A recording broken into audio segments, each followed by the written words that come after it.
Hello everyone, and welcome to the Game of Magic. So before we get into how decks work and strategies, I just want to teach you how to read a Magic card and what is Magic the Gathering. So, at its core, Magic the Gathering is a wizard's duel. As in, you, yes, you, the player, are a wizard that travels the multiverse, collecting all sorts of spells and creatures and weird rituals, and you encounter another wizard, and for whatever reason, you decide to fight. Maybe it's a competitive duel, maybe it's just something that you do for fun. But regardless, you are now engaged in a fight with your fellow wizard or wizards. So, how do we cast these wonderful spells that we've collected throughout the multiverse? Well, when you start your magic duel, you must then tap into the land that you are on. So, what does that mean? That means that you, as the game progresses, will become more in tune with the land that you are literally standing on. This is a basic land.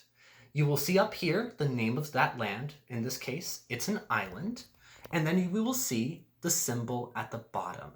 So in this case, this is an island, and it can tap for blue mana.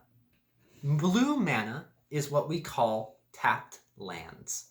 So if you're thinking of something like Monopoly or some other game that has money and stuff like that, think of lands and mana as kind of the same thing in this case. We call untapped lands lands, and we call tapped lands mana. And in this case, this is our money. This is our Monopoly money. Every turn, you can play one land, and you can turn that land sideways. At the beginning of each of your turns, you can untap that land. So, let's say that this is turn one. We play our land. Next turn, play another land. And the next turn, we play another land. Now, we have probably enough mana/lands to play a spell from our spellbook. So, that's what we're going to move on to next.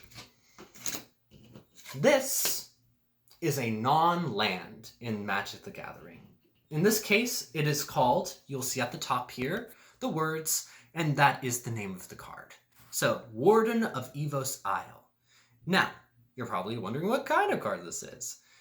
After you see the beautiful art, you will then look underneath it, and it will tell you that this is a creature, and then we see that it's a bird wizard. Magic's a silly game.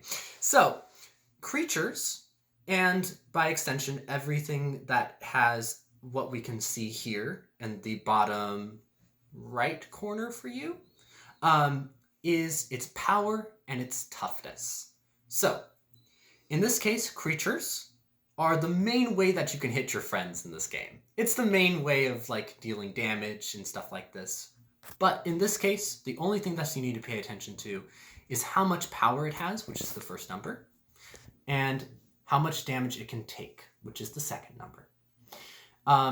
We're not going to worry about what the card does. That's not important right now. And now we're going to focus on what we need to do in order to play it. So we look up here to this top corner, and we will see that there's a blue symbol reminiscent of this card, and we'll see that there's a colorless 2. What this means is that we need at least one island for this cost, and then we need 2 of any color. So that means that we could spend these 2 islands to pay for that 2 colorless. And then we are able to play it. We have now cast a spell from our spellbook.